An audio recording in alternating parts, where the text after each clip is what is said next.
will be Njekwa Sitali. I'm going to read to you a brief or a short write-up. It says, this seminar is aimed to explain a concept King Solomon talked about in Proverbs chapter 4, verse 23, that says, guard your heart. Guarding our hearts starts with guarding one's imagination, as he addresses specifically ladies and men. The consumption of rom-coms and other explicit videos or movies does not support guarding one's heart. Guarding one's heart is what young people who are not in relationships should do, since one's heart must only be fully given to someone else in the security of a marriage covenant ordained and maintained by the author of marriage. So is Njekwa in here? Could we, please let Njekwa come out. The second seminar that's going to be happening is called Fighting for Faith in the Entertainment Age, and it will be taken by Lennox. So Lennox, you could just stand and raise your hand. All right, let's make some noise for Lennox, everyone.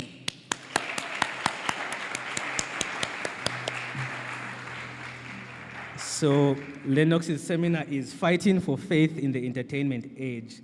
This seminar will have a twofold approach.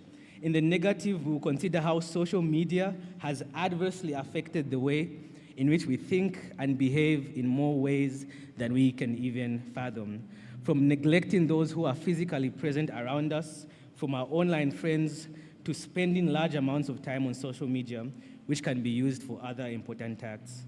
But social media is not all doom and gloom. We would like to see how Jesus saving us from our sins influences us and how we use social media. So Lennox's seminar is going to be held in here in the church auditorium. And please just turn to the back. That's Njekwa Sitali. And he is going to be leading his seminar titled Guarding Your Heart. And so Njekwa, you could walk to your room where he's going to be having the seminar. And so if you registered to attend Njekwa's seminar, Guarding Your Heart, you could just stand and follow Njekwa. So right now you can stand and follow Njekwa, and if you are staying for Lennox's seminar, Fighting for the Faith in the Entertainment Age, you can stay in here. All right, so Njekwa's seminar, you could stand and head out. Lennox's seminar, you could stay in.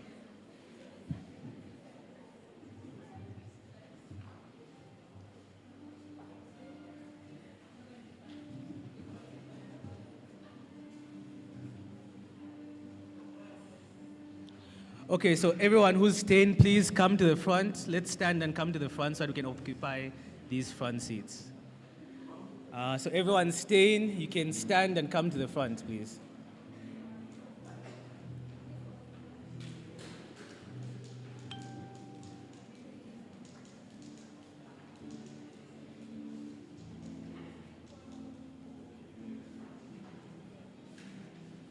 All right, there's still some people in the back. May we please stand and come to the front so that we can occupy these front seats. Thank you.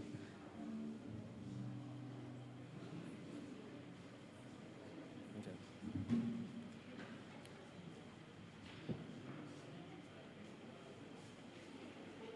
Could you test that? Testing. Can I be heard? Controlling this. Could you try speaking again? Testing. Okay. I'll leave this here for now, and then we'll time for questions. So up to 11:55 is good. Okay. Thank you. So, promise to do my best.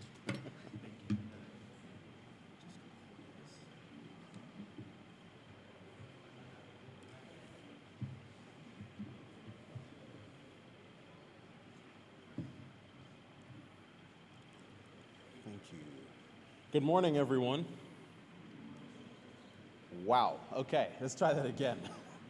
Good morning, everyone. Good morning. There we go. It is so good to be here with you all this morning to consider some very important things. Today, as DJ had mentioned already, we're going to be looking at the topic of fighting for faith in an age of entertainment. We're going to have a very specific outlook on social media, But I think everything that we're going to be talking about today will have relevance for other forms of entertainment as well. So that's what we're going to be dealing with today. And I find the topic very interesting, that idea of fighting for faith in entertainment. And I think we shouldn't overlook the words that are a part of this theme. That idea of fighting for something tends to denote two things. One, that we ought to be defending ourselves against something, but then also that we ought to be gaining ground or attacking something, right? So I think that's an important way for us to begin to think about this. So as we talk about fighting for faith in the age of entertainment, we're going to be equipping ourselves to defend ourselves against evil, and basically learning how to wield good in a way that advances Christianity. And really, I have one goal in this seminar, and my ultimate goal is really to help you appreciate the truth, and listen to this, that social media ultimately belongs to God. All right? Entertainment ultimately belongs to God. And as a result, it ought to be done for His glory. All right? So this belongs to God, and this ought to be done for His glory. Now, we're all aware of the fact that social media can also be wielded in the wrong way, right? And we're going to look a little bit at that. But before we go on, I just want to get a good idea for myself here. How many people here have social media accounts? Okay, might be easier to ask, how many people here don't have social media accounts? Okay, I see a few hands. Okay, and as we begin this, I just want to say, first and foremostly, you don't have to have a social media account. So all the guys who had their hands raised, you're not necessarily missing out on anything. But for those of you who are using social media, which is the vast majority of you, it's important that you understand how to wield it in the best way possible.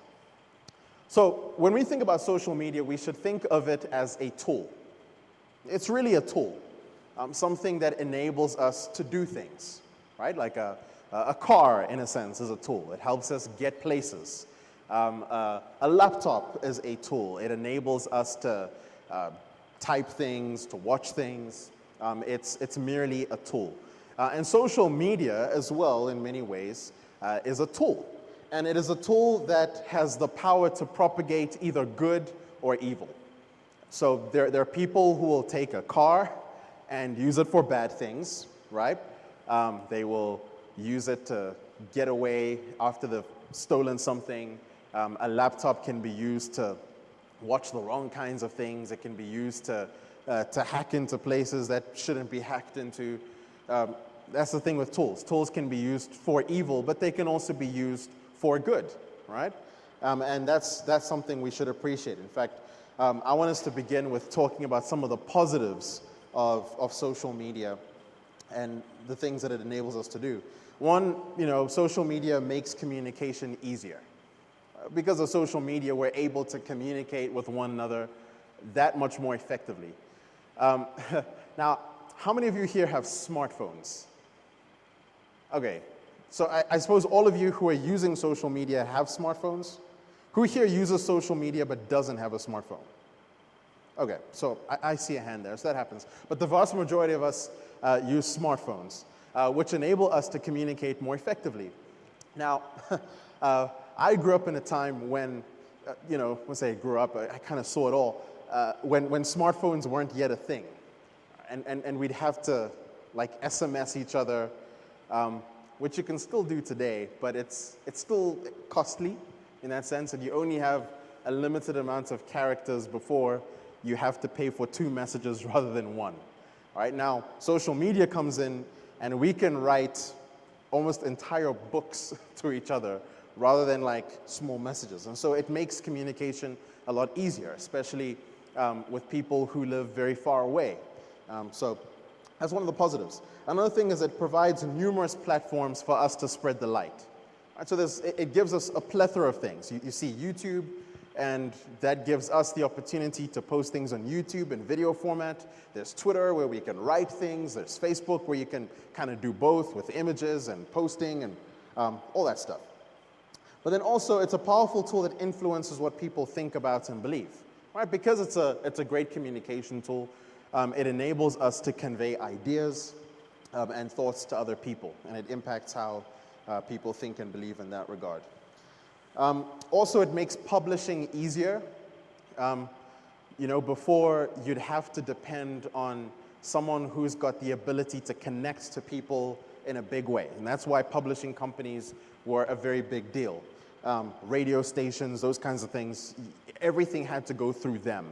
I'm sure most of you here would listen to music. There was a point when if you wanted to listen to the latest music, you had to listen to radio, right? Like that's how you listen to your music. When I was growing up, a song would be playing on radio, and if we wanted to listen to it whenever we wanted, we'd have to take a cassette tape. How many here have seen cassette tapes? I just want to check. Okay. And we'd have to put in a cassette tape and press record, and that's how we'd record our music, so to speak. So it was much harder to access things. But now, because of social media, publishing is easy. Now you can upload your own music on Spotify or whatever it is that you use to listen to music. Also, it's a great way to network and start new friendships.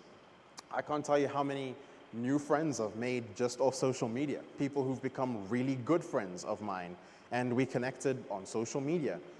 I'm posting things that they like, they're posting things that I like, and we find some common ground there, and we connect and we say, hey, let's get to know each other better, and we do, and new friendships are able to be formed that way, and that's a great way to expand your network. Also, it provides a world where much can be learned. You can actually learn a lot on social media. In fact, something you'll find very interesting, I think it's Stanford University, have many of their courses uploaded on YouTube. You literally don't have to go to Stanford University to learn their courses. You find that free on YouTube. I mean, that's just one example. But there's some really good things on social media that we can learn from. It's a great way for us to learn.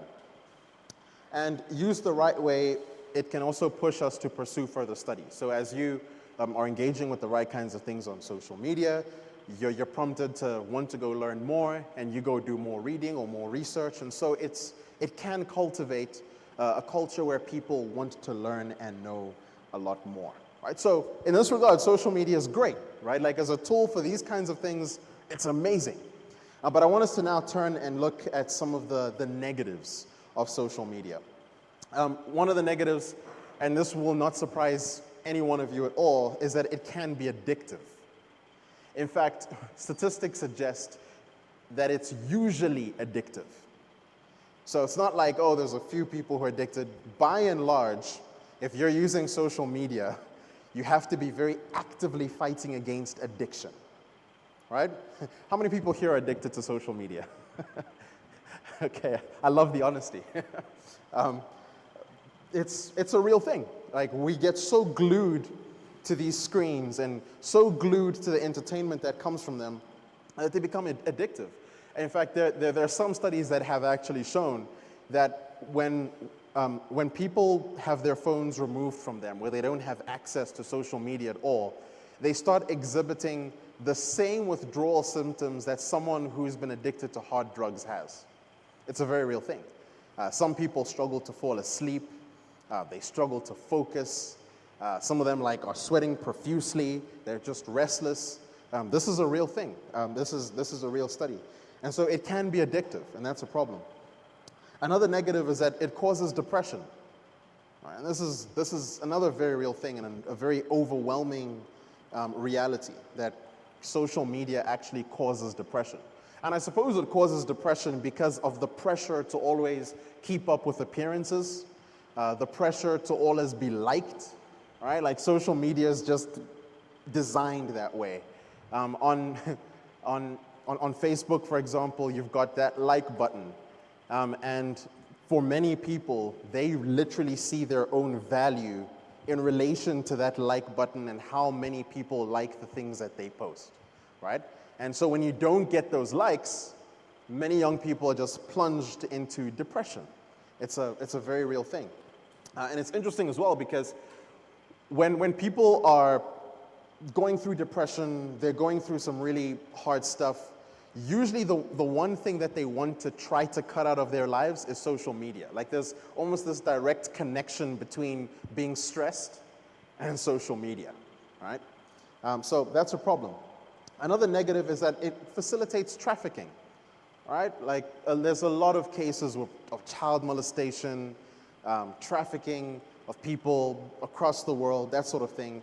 It's been used to do some pretty terrible things. In fact, it was just a few weeks ago that Mark Zuckerberg, the owner of Facebook, Instagram, WhatsApp, he was standing before the Senate, the US Senate, and was being asked questions about why Instagram doesn't have more safeguards for child molesters or people who want to prey on children.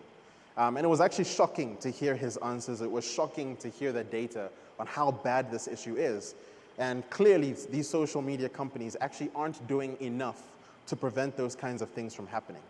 And so that's a real problem. Another negative is that social media can be a vehicle to push negative propaganda and censorship, right? So there's a way in which some of these social media companies want us to think a certain way. They want us to behave a certain way.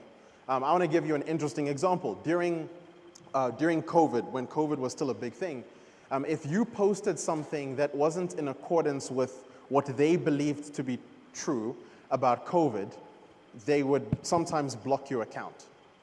All right? If you were recommending medication, for example, that hadn't been approved by the CDC or the WHO, they literally stopped those posts. They'd literally delete them and censor your account. Right? So there's a sense in which the negative there is that you're not always free to just speak the truth or say what needs to be said. And in relation to that, it's also a vehicle to sort of condition how people perceive certain things, even when those things are very negative. Also, it's a powerful tool that influences what people think and believe. Now, if you remember, we said this as one of the positives, but this is also a negative in relation to what I just said about propaganda, is that it can condition you to think the wrong things. If you're exposed to the wrong kinds of profiles, you can be exposed to the wrong kinds of ideas and the wrong kinds of beliefs. But also another negative is that it's a way to hear your own voice. In other words, it's a vehicle for narcissism, where it's just kind of you and your friends all talking about the same things. There's nothing really constructive happening here. It's all about you and yourself, you know? And that's a problem. Another is that it makes people vain, right? Like it produces vanity, where people don't really have anything better to do with their lives. They're just going to scroll through their phones and watch all kinds of reels, and they don't even have to necessarily be watching bad things. I mean, it can be something as innocuous as, people doing skits, watching sports, whatever, you know. But with the amount of time that social media tends to take from us, these things can become just a pursuit and vanity. And that's a problem. It can also be an avenue for people to misunderstand and mischaracterize you. The thing with social media is you're not actually having face-to-face conversations. So when you post something, you might have meant something in a good way, and people perceive it negatively because they can't hear your tone or those kinds of things. And so it's easy for people to misunderstand and mischaracterize you. But also, social media can foster cowardice and pretense. You know those people who would never confront you to your face? But they're like keyboard warriors who like go on social media and they can be confrontational there. You can sort of hide behind being anonymous. And if you can do that, then you don't have to assume complete accountability for the things that you post. All right? And that's a problem. And so I think social media in many ways is used by cowards and those who want to pretend.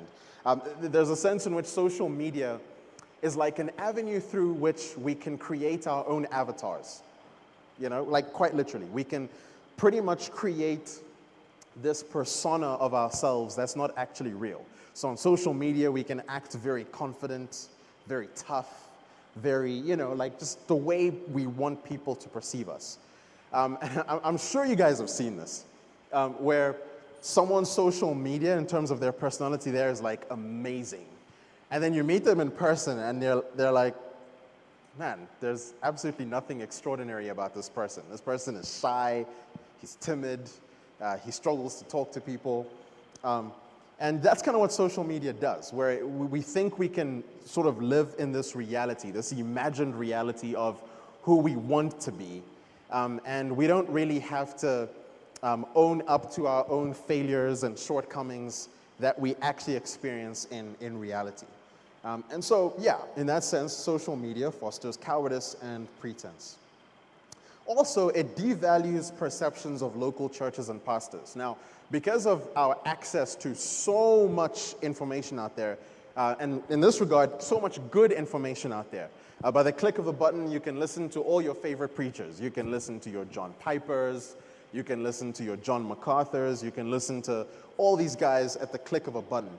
But sometimes what that tends to do as well is it devalues the perceptions of your local churches and pastors, where we allow ourselves to sort of submit ourselves to the ministry of these online ministries as opposed to your actual local churches and pastors. And so in that sense, what it's actually doing is dividing us from real community. Rather than being plugged into your real church, there's now this illusion that you can find that same community in a sort of virtual church. And that doesn't work that way. And then the last thing I want to say in terms of negatives here is that it enables situationships. How many of you are familiar with the term situationships? Okay. All right. Yeah, most of you. One way of it is like, basically what I'd say, these relations between males and females where you're somewhere between being friends and not friends, right? Or sort of being friends and more than friends. There used to be a time when if gentlemen wanted to talk to a young lady, they would have to pick up a phone or write a letter to her father, right, in order to talk to her, right? Whereas today, we don't have any of those safeguards. Social media has now broken those barriers completely. Now you've got direct access to her DMs, right? She's got access to yours. You can talk pretty much any time you want, late into the night if you so wish. And you're just kind of talking freely with no safeguards. And, this is a problem, guys. It really is. And I understand that I think in your stage of life, this is a very real thing, where situationships become a common reality. And that shouldn't be the case. It really shouldn't be. But social media enables this. It enables you to have inappropriate relationships with the opposite sex. And by inappropriate, and I'm not just talking about like in a sexual nature, I even mean just at an emotional level, right? There's a way in which guys and girls have become overly familiar with each other. And social media has fundamentally facilitated this. And of course, that can then also evolve into more illicit expressions of sin. So that's something we need to be aware of. So we've looked at some positives, we've looked at some negatives, but now I really want to get into the meat of what I want you to go away with today. And I want you to listen to this. It matters who you are in order to wield the tool of social media the right way. Like, as we deal with this subject today, this is less about social media on its own, and this is more about you. This is more about who you are. What sort of people are you? What is your character like? What are the things that you value? What are the things that you believe? What are the things that you do in your lives? Who are you? And who you are is fundamentally going to determine how you use your social media or how you engage with entertainment as a whole. And that's because social media actually tends to expose who we are to some degree. There's a degree to which we can pretend, but even that is a tell of its own. In our attempts to pretend, what we're actually revealing about ourselves is that we're liars, right? And so social media in that sense tends to expose who we are.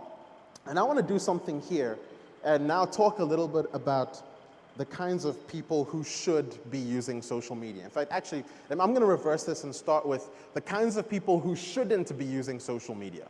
So let's talk about who social media is not for, right? And I want you to pay very close attention to this. Well, social media is not for those people who are insecure about who they are.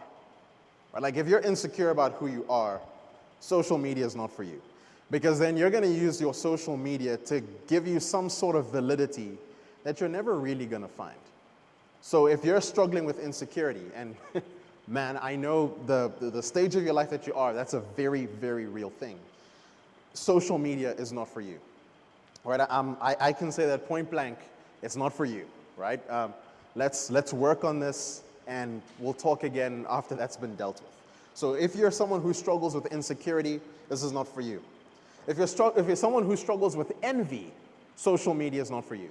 If you're always looking at what other people have based on what they post on social media, and you're the kind of person who's always wanting what someone else has, then social media is not for you. Okay? So those who struggle with envy, social media is not for them. Social media is also not for those people who are not self-controlled. Like if you've never learned the discipline of self-control, then social media is not for you. In order to wield social media properly, you need to be able to tell yourself no. You need to be able to tell yourself wait. You need to be able to delay gratification in order to wield it correctly. And this is not just in relation to social media, but throughout life. Are you the kind of person who is self-controlled? Are you someone who is prone to always succumbing to your passions? Because this is actually going to influence how you're going to use your social media. If you're not a self-controlled person, social media is going to control you. Right? That's how it works. If you're not a self-controlled person, social media is going to control you. Another kind of person who social media is not for is, it's not for those people who are always seeking for attention.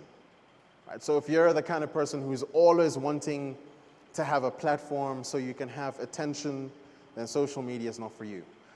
Why is this a bad idea? Because then social media becomes an avenue through which you are nurturing your own pride. Right? And pride is a sin. The Lord is not pleased with a prideful heart at all. Right? So social media is not for those who want attention, who are seeking for attention at any cost. And then social media is also not for those who are not discerning about truth, beauty, and goodness. In other words, like if you know your knowledge of the Bible or your knowledge of doctrine is weak, then and just generally your knowledge of Christianity as a whole, if you know that that's weak, then that means that you don't have the safeguards to discern the kinds of things that are evil and the kinds of things that are good, which means you can fall for anything. You can be consuming entertainment and it looks harmless to you, even though it is harming you, and that's just because you don't have the ability to discern through those things. So when you can't discern what the truth is, that is a very big problem. And we'll come back to this point in a different way a little bit later on. But then let's move on and talk about another person who social media is for. And social media is not, and the next point here is that social media is not for those who have impure thoughts. Right? So if you're someone who is struggling with impure thoughts, if you're struggling with lust, social media might not be for you.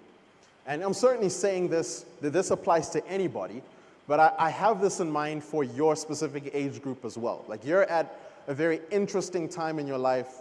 Hormones are going crazy. Maybe you don't know it, but trust me, 10 years from now, you'll look back at this time of your life and you'll be like, what was going on in my head at the time, right? And we know that we live in an age where there's a lot of sensual content on social media. We live in an age where lust is a very, very big problem. And if you're the person who's really, really struggling with this, then perhaps social media is not for you. And you should consider putting it away, because if you're not able to say no to those kinds of temptations, you're not going to be able to say no to things that just pop up on social media. Also, social media is not for those who are prone to situationships, as we just talked about. So if you know that you're the kind of person who's always a flirt, who doesn't really know how to keep friends as friends, then this is not for you, right? And let's wait until you can get to a point where that's something that's been worked on. And then social media is also not for those who are lonely. So if you're someone who's struggling with loneliness, social media is actually not going to help you in that sense. It's really not. It's actually going to only make you feel that much more lonely. Because social media, yes, you'll be connected to other people who've got their own profiles, but most of the time, our engagements on social media are artificial. All right? That's the truth. And you're only going to get even more lonely because of it. So if you're someone who struggles with loneliness, go and pursue real relationships with people and stay away from social media. And the last kind of person I want to talk about in terms of who social media is not for is those who aren't being productive in life. Right? Like if your life is exclusively here, you need to go get a life, right? So go do things, go build things with your life. And I'll talk about this a little bit more later. But it's not for those who aren't being productive in life. Now let me just now work very quickly through the kinds of people social media is for, right? And I hope you can identify more with this list. So social media is for those people who are secure about their identity in Christ. So if you know who you are in Christ, you know who He's made you to be, you know that He has given you a very specific purpose and calling in life, then social media could be for you, right? It could be a good way for you to express that identity to other people. Also, social media is for those who are knowledgeable and have something worth sharing. There are some people who use social media just because it's what everyone does, not because they actually have something really beneficial to say, right? So use it because you actually have something to say. So be knowledgeable. And when you are, social media is something that you could use to share your knowledge. Also, social media is for those who are well acquainted with truth. It's kind of connected to what I said just now. But when you know what you believe as a Christian, you know why you believe it, you're now in a position to share that with other people. Okay, so if you're well acquainted with truth and you're able to discern what truth is from error, you're able to discern good from evil, then social media could be for you. Then social media is also for those who care to serve others more than themselves. Right? I'll repeat that. Social media is for those who care to serve others more than themselves. If your social media is all about building a platform for yourself, about getting more followers, about getting more likes, then basically you've got a very selfish approach to social media. You should be trying to use your social media to serve other people. How can you use it to impart knowledge and truth and good things to other people? So it's for those who care to do those kinds of things. Also, social media is for those who are mature and self-controlled. We talked about how those who aren't self-controlled shouldn't be using this, but those who are will be able to develop the discipline to use it properly. They can say no when they need to say no. They don't have to immediately gratify their desires that social media would offer, right? So if you're mature and self-controlled, social media could be for you. Also, it's for those who demonstrate a sincere commitment to being holy, right? This kind of goes back to what I said at the beginning, that this is fundamentally more about who you are as a person, right?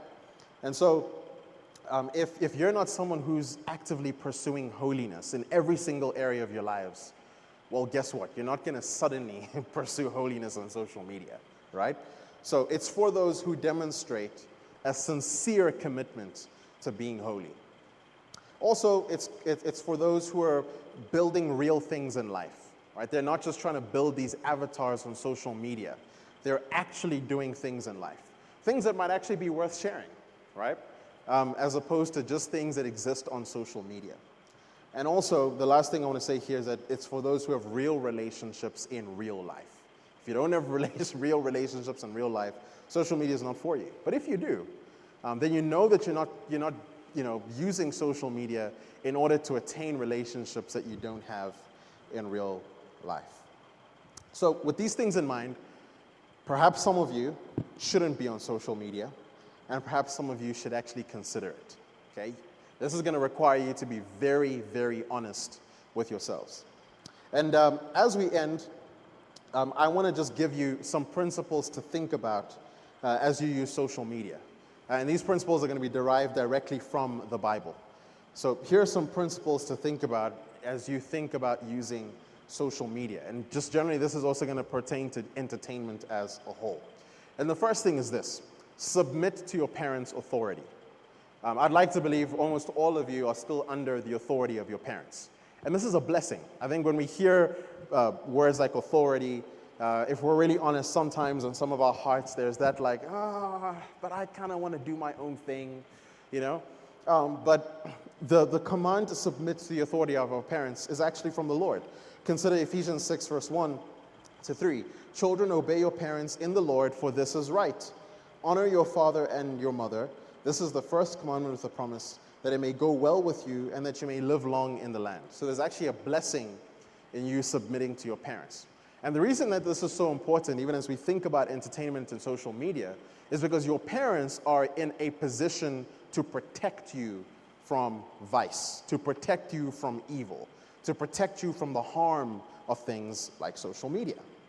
Okay, so submit to their authority. Don't be trying to hide. Right? If you know that you've got things to hide on your phone with your parents, that's usually a very big tell that you're not using your social media correctly. Okay, so submit to their authority.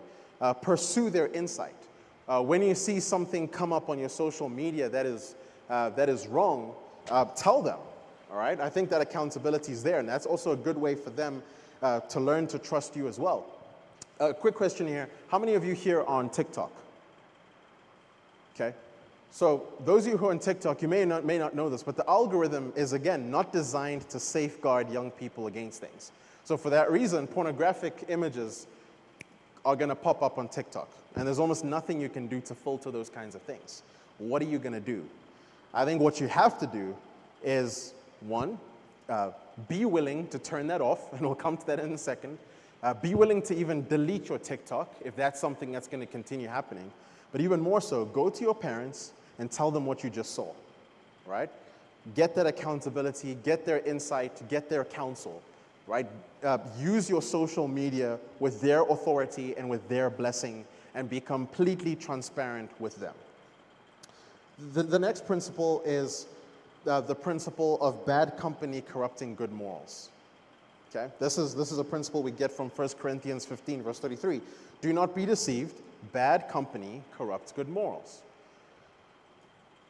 There's a principle we need to understand here that sort of will help us make sense of this, and it's the idea that intimacy breeds likeness. The things and the people that you spend time with basically influence who you are and who you're going to be. Okay? So in that regard, if all our time is spent on social media, and what we're engaging with on social media is negative and is bad, then guess what? We're going to be corrupted, right? Inevitably.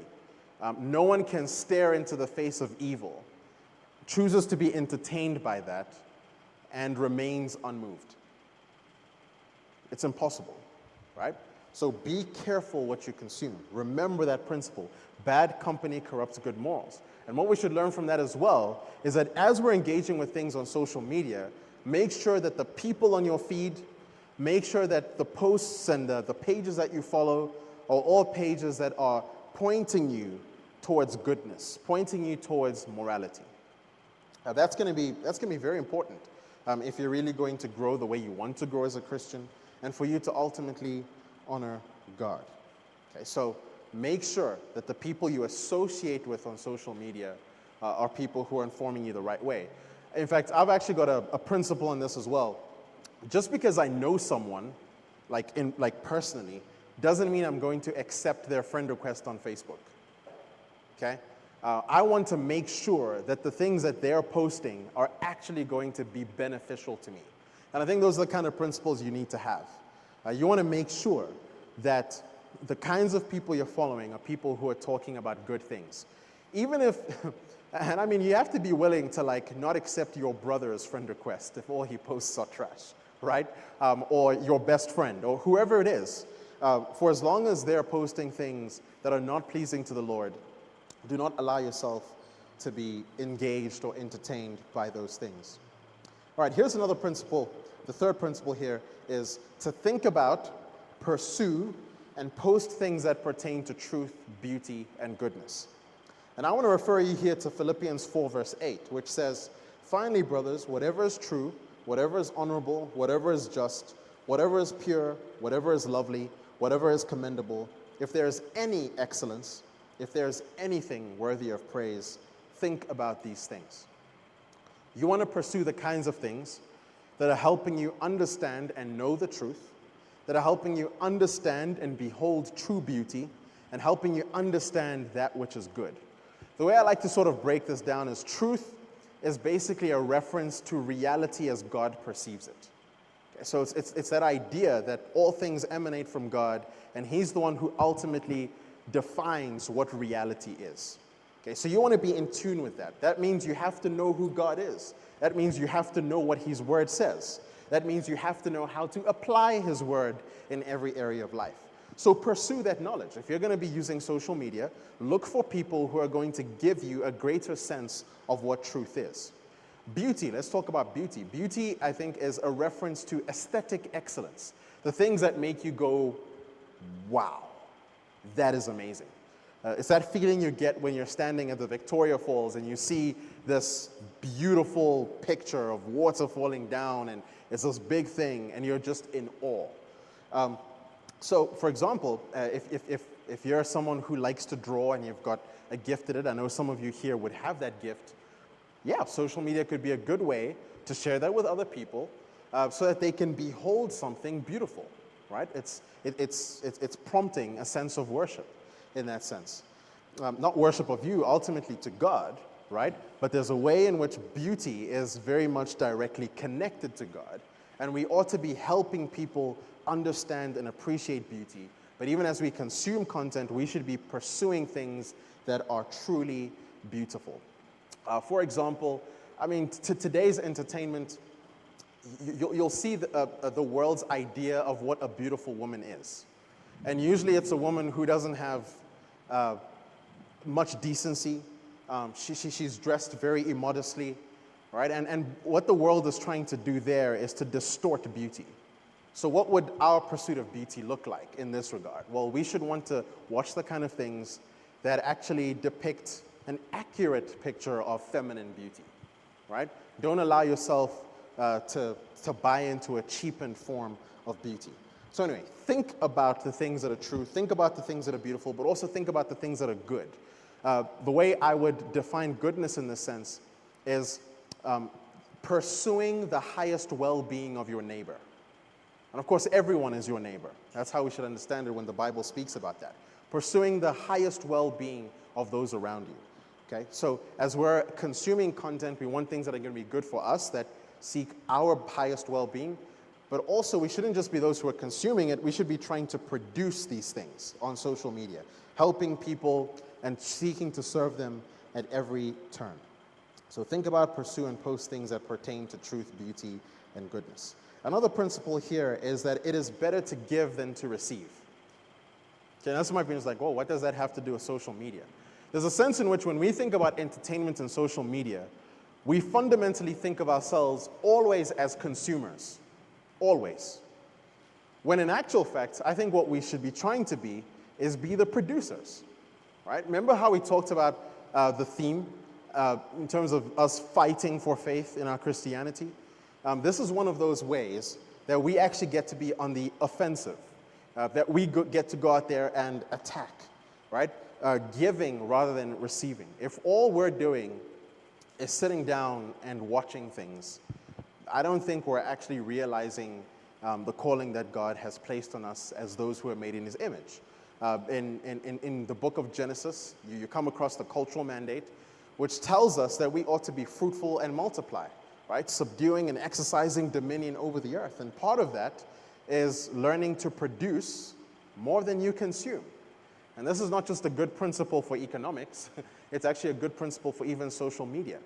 So when I think of my social media, this is literally how I try to use my social media. In fact, I don't really use it to necessarily read things or watch things primarily.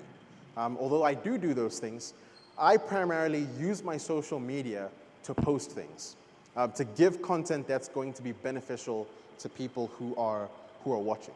And the principle there is from Acts 20, verse 35. In all things I've shown you that by working hard in this way, we must help the weak and remember the words of the Lord Jesus Christ, how he himself said, it is more blessed to give than to receive. Okay, so think of yourself as a builder, a leader, an initiator of that which is true, that which is good, and that which is beautiful.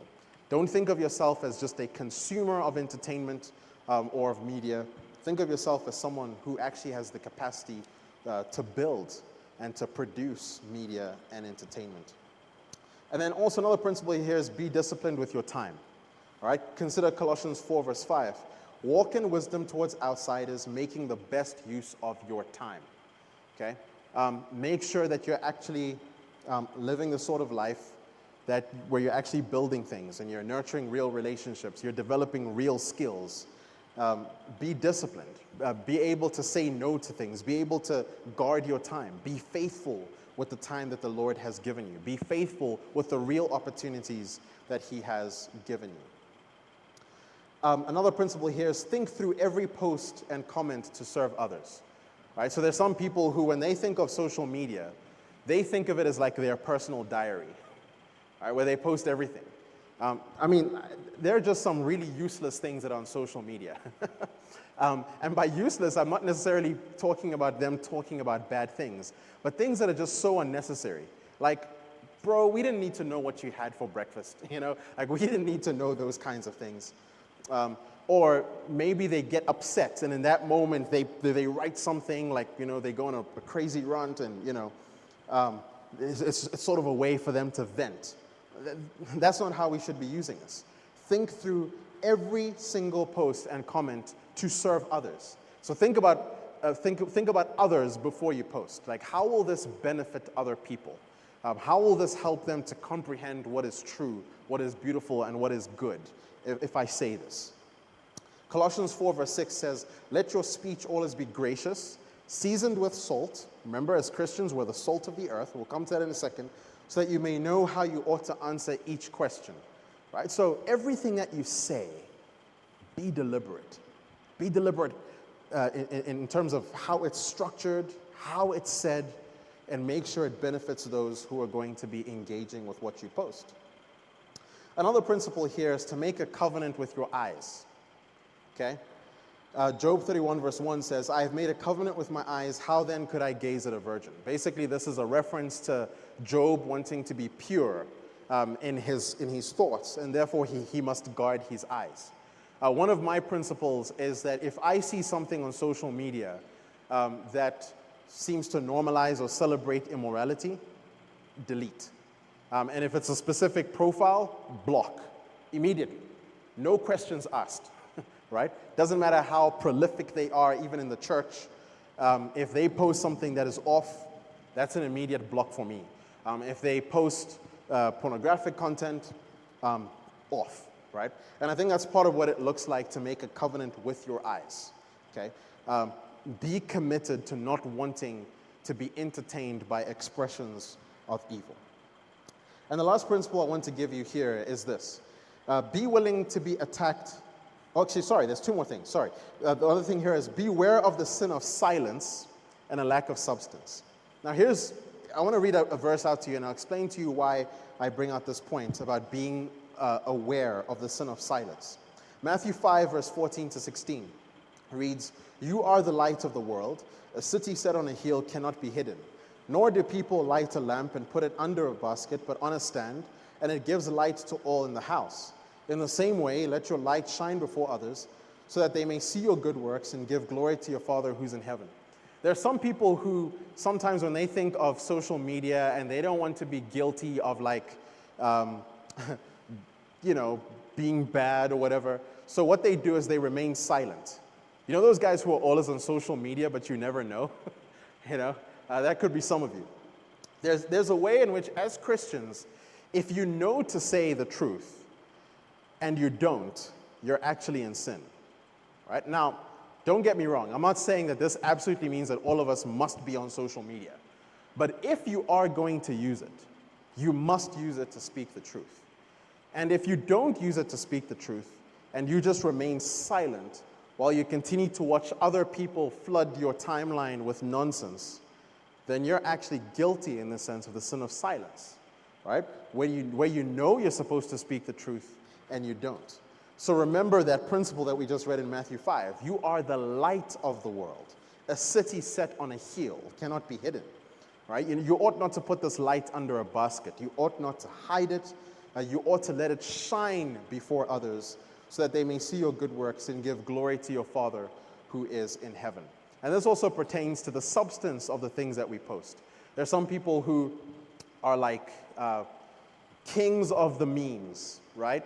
And yeah, trust me, I love a good meme, right? But sometimes like that can become the substance of everything that we post. And that's a problem. I think we ought to be a lot more serious in terms of our substance. And I'm not saying there's no time for humor. There is. But if that's all it is, then you're not really benefiting anybody. One way I want you to think about this is, if your children, one day you're all going to get married, and hopefully you're all going to have children. If your children had to look through your social media profile for what it is today, what would they conclude? Right? Would they say, wow, my father or my mother really loves the Lord, really is seeking to serve people in these posts? And maybe this seems distant, but here's what you don't realize. Everything you post on the internet stays on the internet, right? Even if most of you will have kids like 15 or 20 years from now, I don't know when, everything you post today can still be found. Absolutely everything. So think about it that way. Or here's another perspective. If we were all to die here today, individually, and people look through our social media profile, would they say, man, this is someone who really walked with the Lord? This is someone who really sought to serve the Lord in all things? Would they really be able to say that? Okay, so again, think about what you post, right? And beware of how you use it. You want it to be full of substance. You want it to be full of truth. And the last principle here is be willing to be attacked for speaking the truth. Matthew 5, verse 11 says, "Blessed are you when others revile you and persecute you and utter all kinds of evil against you falsely on my account." All right? Now, this is a real thing. If you're posting the truth, there's bound to be people who are going to have a problem with the things that you say. You need to be okay with this. You need to count this a privilege and a joy. Personally speaking, I use social media quite a bit to post things. And for some of you who don't know, on some of my social media accounts, I'm actually shadow banned. Right? Like some of the big tech companies don't like some of the things that I say. It's a real thing. But even some of the things that I've said, like I get all kinds of reactions. I've had my wife threatened, my kids threatened, my own life threatened numerous times because of some of the things that I post on social media. And there's a sense in which telling the truth is going to do that. Okay? Now again, if your social media is all about being liked, you're just not going to understand this. But we need to be willing to be those who speak the truth and are willing to be attacked for speaking the truth. Even while you're young, you have the opportunity and the ability to speak the truth on your social media. So let's conclude, and I really just want to conclude with two thoughts. And it's really just two questions. What is the chief end of man? You all know this. The chief end of man is to glorify God and to enjoy Him forever. What does this apply to? Absolutely everything. Right? So even as you use your social media, you want to glorify God and enjoy Him forever. Like that should be the point. To glorify God and to enjoy Him forever. And connected to this thought, what realms does God exercise His sovereignty over? Like, how far does God's kingship or Christ's kingship go? Right? It's over all things. Which again takes us back to the first thought that we dealt with, which is the fact that social media ultimately belongs to God. Amen? Right? Zuckerberg might be running the company, right? But ultimately, what Zuckerberg ought to be doing is submitting even his social media platform to God. And we have an opportunity to use the social media platform in recognition that Christ is King, and we ought to honor the King of Kings in all things. So you want to be able to make sure that you're fighting faithfully as a Christian by not entertaining celebrations of evil and sin, and you want to make sure you're also being faithful in propagating the truth, in propagating beauty, in propagating goodness, so that even others can learn what it means to glorify God and to enjoy Him forever. Okay, that's all I have for you today. I wonder how much time we've got for questions. Let's just begin anyway, and we'll stop when they tell us to stop. Okay, and does anyone have any questions?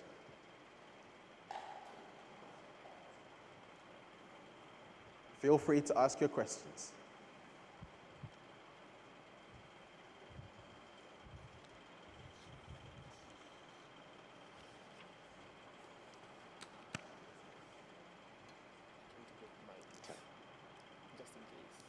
Go ahead. I will not leave until I am asked a question.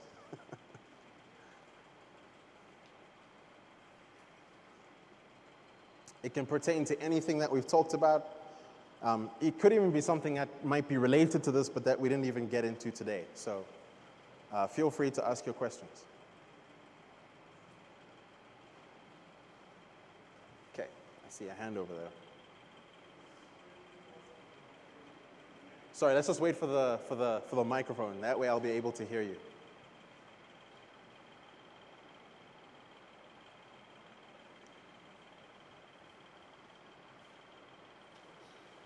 Is that microphone on? Okay, there we go. Oh, yes. So is spreading false information on the internet a sin? Is spreading false information on the internet a sin? Such a good question. Well, the Bible does condemn lying. So in that regard, it could be a sin. But it's also very important that we understand what false information is and who determines what false information is. Right? So Facebook are not the inventors of knowledge and truth. So they can't just arbitrarily decide that they're going to label something false information even when it's not. Ultimately, it's God who decides what is true. It's God who decides what is false. And so if we are lying and spreading that which is false, yeah, then we're doing something that's not good, and that would be considered sin. But I like the way you phrase it, like that idea of false information, because it's something we see on social media. And usually the problem there is that it's social media companies who've decided to be like the guardians of what they believe truth to be, even when it's false. In fact, most of the time, they're the ones who are spreading false information than users in that sense. So yeah, I appreciate that question. Very good one. Tomandani. Question right over here.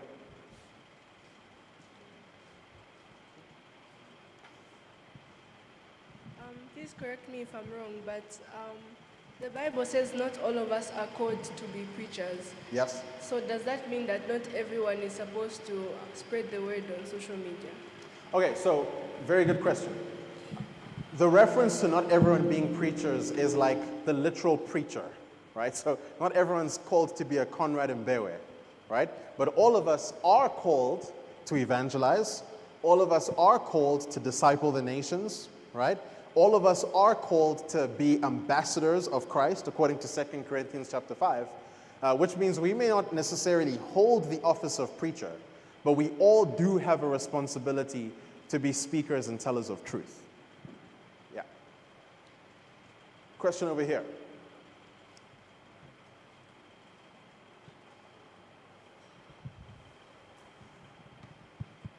So you mentioned that social media is not for people who are insecure and they're just not self-confident.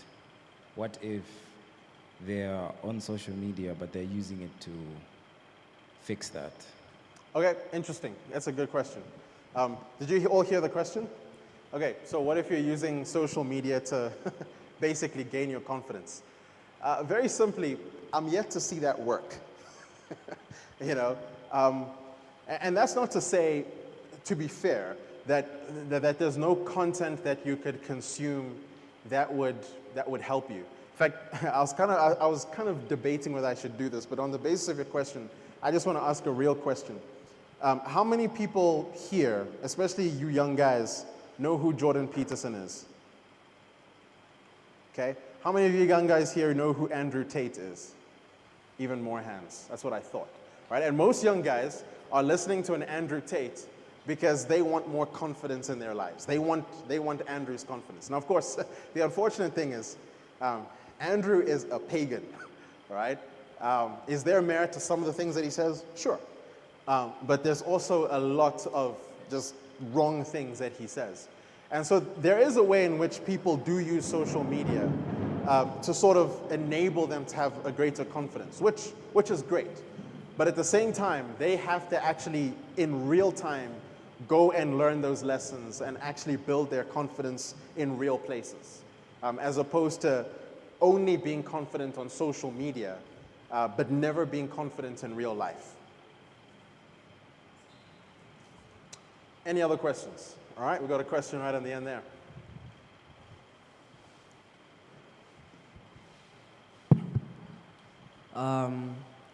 Is being addicted to social media as a Christian possible? Very good question. Is being addicted to social media as a Christian very possible? Yes, absolutely yes. Even Christians can be addicted to social media. Again, in fact, what you'll discover is that most users of social media actually have an addiction to social media, even in ways that don't necessarily look harmful. You know, many of us in this room could be addicted to social media, honestly. You look at the amount of time that we spend on it. Do you notice how, like, it's small things. If you're like standing alone and you've got your phone in your pocket, chances are your phone's not going to stay in your pocket, right? Like, you always got to do this. When you wake up in the morning, the first thing you want to check is your social media feed. There's a way in which our lives have been so built around social media, even as Christians, that we don't always recognize it as the addiction it really is. So yeah, absolutely. Even Christians are addicted to social media. Okay, got a question up here.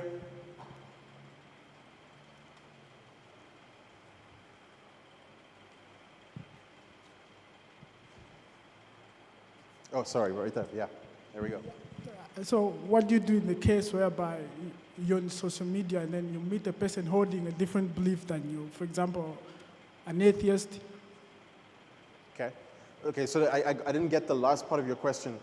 Your question was, what do you do with you encounter someone with a different Belief. On social media? Yes. For example, like an atheist. An atheist. Okay.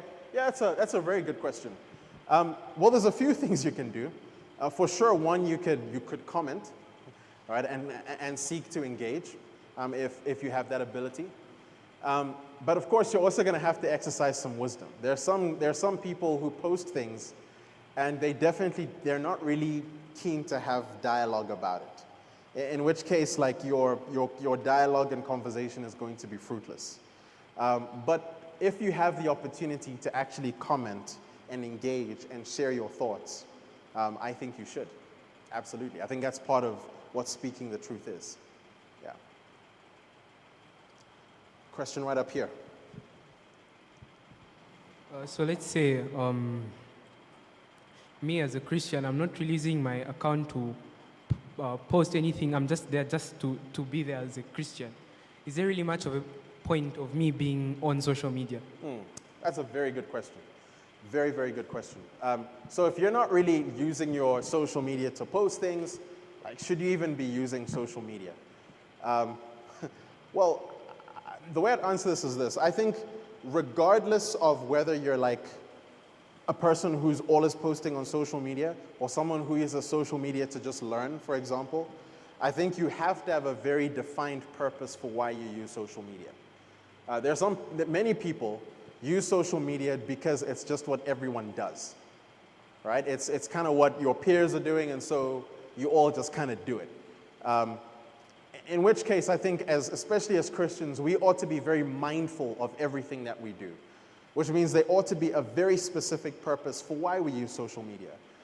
And it needs to be defined and it needs to be intentional. Like, I use social media so I can help people know about God's word.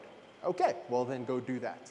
But the definition could also be, I use social media so I can go learn about God's word, right? In which case, like, that's another way to have it defined. But if you're using your social media just for the sake of using it, just sort of engaging with whatever content is put out there, I don't think that's the best way to use social media at all. That can actually be very dangerous, because then without that purpose, you'll just kind of let everything in. I hope that answers your question to some degree. Yeah, thank you. Any other questions?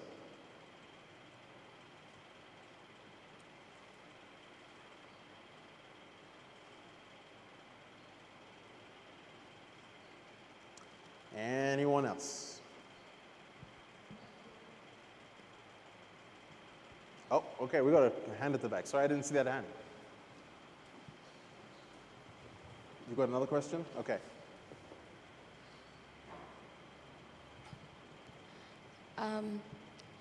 Let's say, for example, like you watch anything on social media, and you come across people who say they're Christians, but they are not, and they only do it like to get money, to be famous. And I wanted to ask if you have anything to say about people like that. Okay, so your question is about people who use social media just for a platform, really? Okay, yeah, that's a very good question. Now, I suppose with the way the world has changed, in fact, you brought a very interesting element there about making money. There are people who can make money on social media. And so, like, a company like YouTube or Twitter will actually pay them for creating content. And for that reason, maybe they don't even necessarily need to be posting anything substantial, but they're just posting things anyway. I think that our mission as Christians is different in that regard. Like, again, our chief end is to glorify God and to enjoy Him forever. And I think that should then determine how then we use social media. If the end goal of social media is to get money, well, you're using it wrong. If your end goal in using social media is to glorify God, and it happens to earn you money, that's fine, you know. But if the end goal is just about the money, then I think that's off. Or just the fame, that's not good. That's narcissism. That's selfishness. That's pride. You know, the goal should be to want to glorify God, and if that actually means that it comes with fame or that comes with money, so be it. But those things should never be the goal. You had a question, yeah.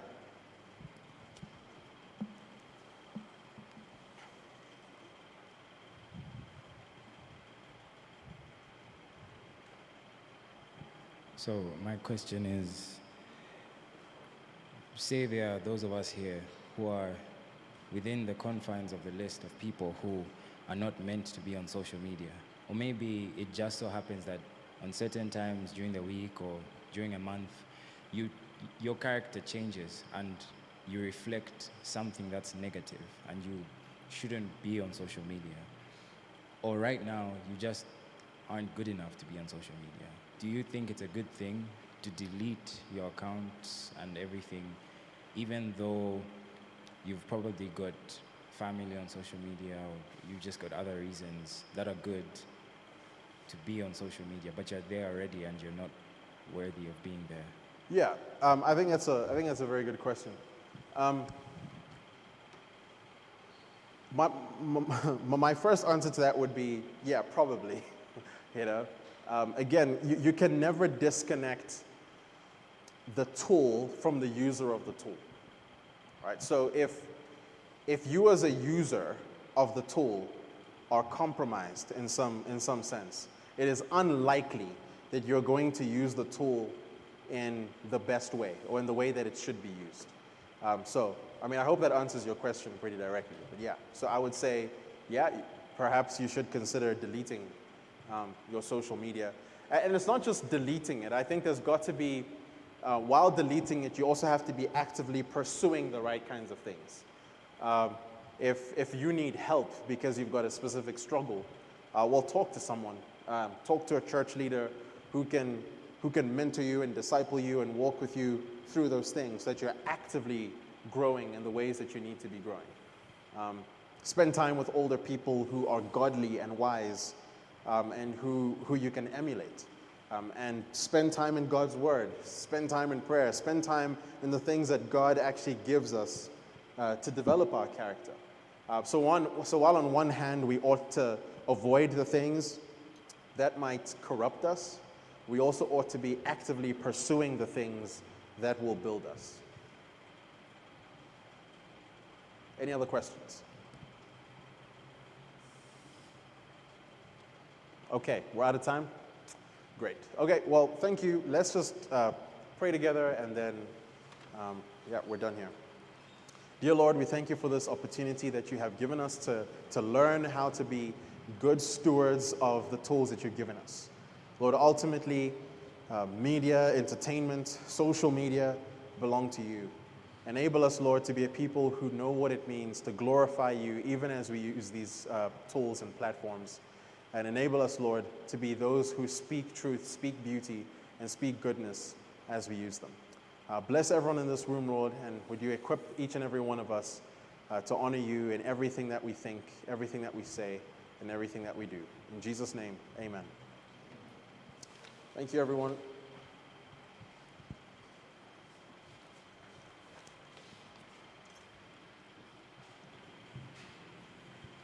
All right, everyone. So, before everyone comes back, we are free to mingle around within the building, and when everyone is back, we'll announce when lunch is ready. Yeah, thank you.